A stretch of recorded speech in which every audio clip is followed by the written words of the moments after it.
What's going on YouTube, Gen X?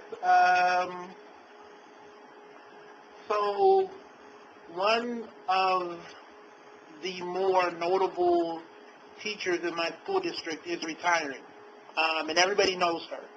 Everybody. I met her when I was still an undergrad, and she's a great lady.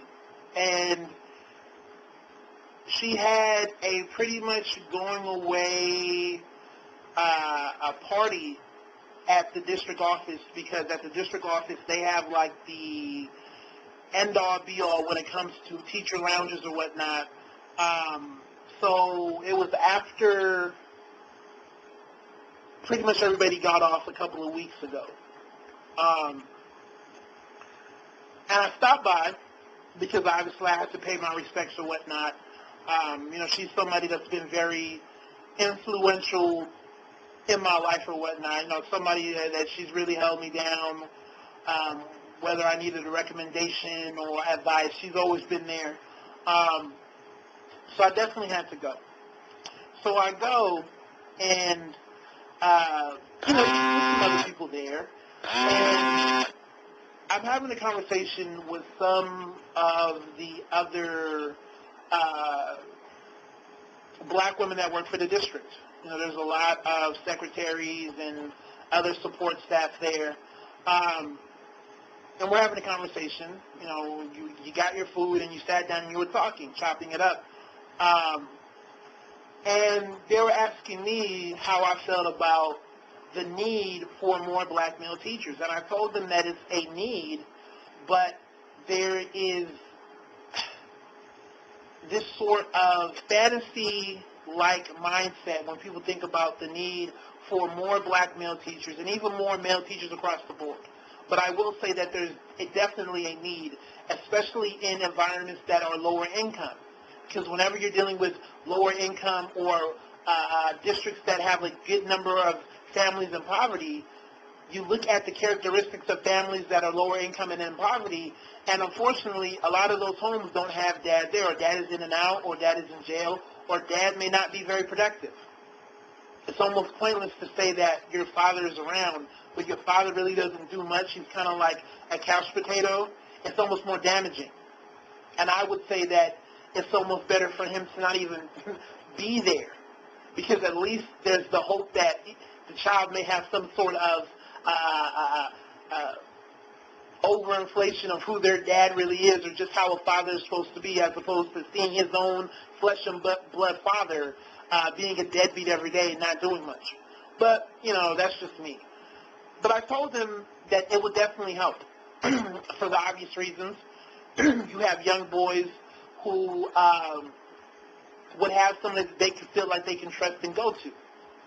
One of the joys of what I do is that you do get to be that sort of older brother. And I say older brother because I'm somewhat young, and my kids know that I'm young compared to the other teachers. So for them, they almost view me as an older brother. I didn't like that at first because I felt like there was more respect with that sort of established older, adult grown-ass man. And for me, it was kind of like, oh, the cool older brother. But I kind of had to walk the line. I understood that my success, my personal success, would be a function of my ability to be, that grown professional adult, but also being that sort of older brother. And I do well when I can connect with them at that level, because I can hold them accountable and, quite frankly, crack the whip on them, and they respond well because of that sort of older brother I never had, big brother, little brother sort of vibe. So there's a lot that do come to me with problems, or, they like to be around. They want to come to the classroom before and after school or during lunch, hang out, talk. Some of them are going through a lot of problems. Mind you, kids, especially in middle school, are way more advanced in terms of sexuality, right? Unfortunately, you got kids in the 7th, 6th grade, 8th grade already having sex or whatnot. Not even on some, like, I did it once, they're sexually active.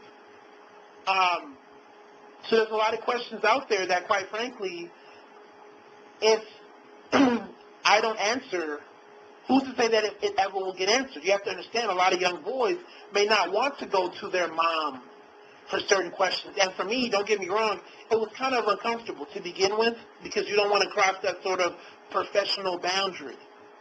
I really didn't want it, but luckily, the lady, like I mentioned before, that I went to her going away party, and some of the other older black role models that I had in the profession kind of helped me out and said that, listen, it's a fine line, but no one else is going to do it.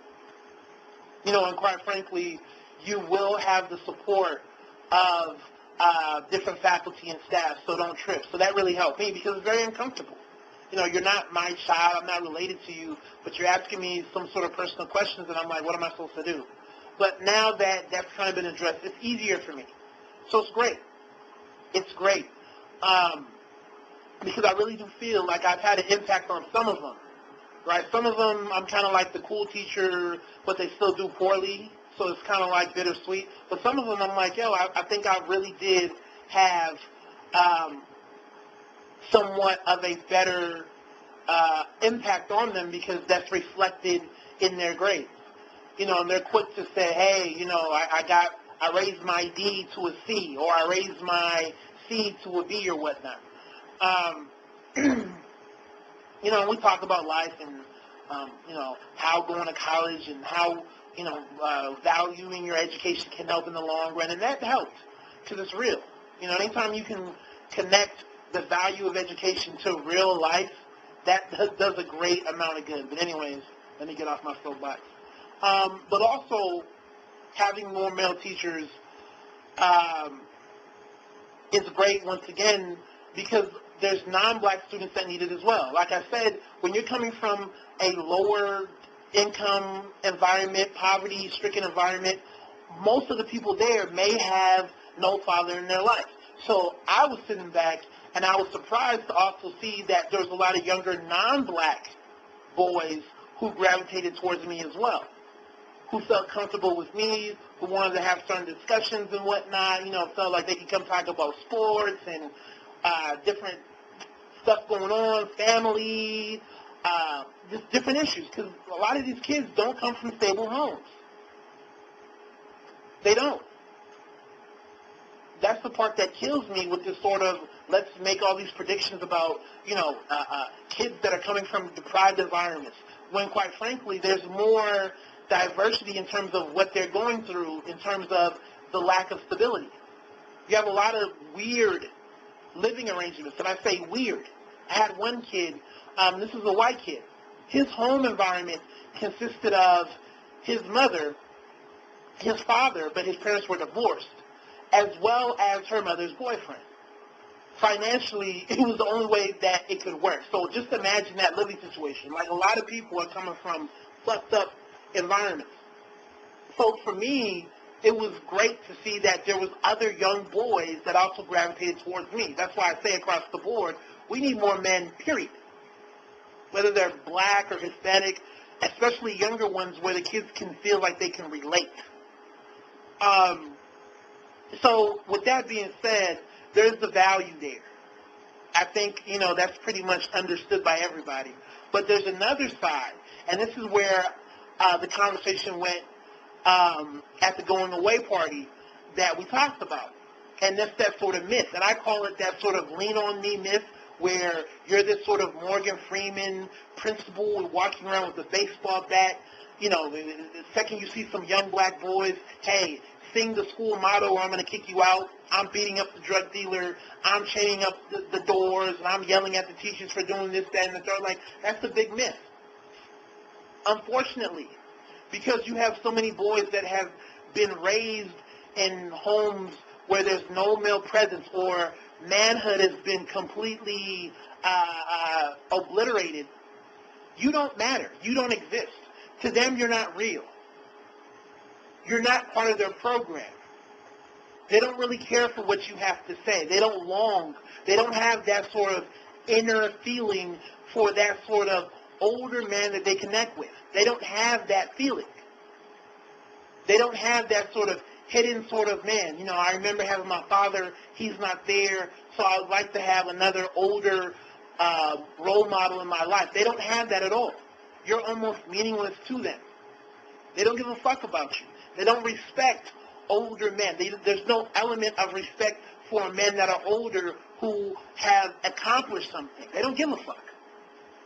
That's the other side that people don't speak about, where quite frankly, it doesn't matter how many black men you have in education.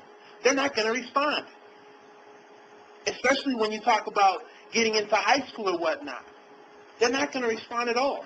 Especially even when you look at some of these environments where you have young black boys that are literally raised in homes where there are no older black men that they can imitate. None. None whatsoever. They're not there at all.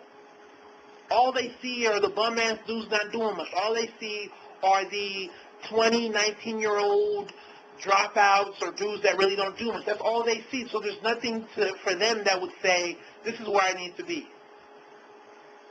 There is no older level of manhood that you need to get to. So there's no value here. They don't see me, and there's no connection to the sort of, okay, this is where I need to be. So even if you do reach out to them, even if you do say, hey, let me break bread with you, let me, try to be in your life, they don't respond. And to be real with you, this was probably the hardest lesson that I learned. I think a lot of people have a very idealistic, especially younger teachers, a very idealistic viewpoint that they're going to come through and they're going to be able to capture the attention and the hearts of all the other young black boys and girls at the school. And unfortunately, that's the myth. It's not going to happen. And that was the hardest lesson that I learned. I understood that I wasn't going to be able to reach every last single black person. And I would be lucky if maybe I got 5%, 10%. Because there's a lot of them that don't respond. They don't. It's like a dog. I'm not comparing these boys to dogs, but if you look at a dog that's never really been around other dogs, what's going to happen? They're either going to go two ways. They're either going to say, hey, I like being around other dogs. Let's play. Let's have fun. Right? I kind of remember being around my other puppy brothers and sisters when I got born. Hey, let's play. Let me sniff you. Let's run around. Then you're going to have the other dog that's going to say, who the fuck are you? I'm trying to fight you. I'm trying to bite you. I don't know you. Get away from me. You don't matter to me. You're a threat to me. I don't know you. You're not part of my program. And you have a lot of these younger boys that have that same sort of mentality. So there's no common ground that you can latch on to. There's no button that you can connect to. And it's very disheartening. But, that's life. So it is what it is. And it was a good conversation. It was a good conversation. And they understood as well. We just have to have a realistic expectation of what's going on. You can't get everybody, but you can get some. So that's my video. Y'all take it easy. God bless.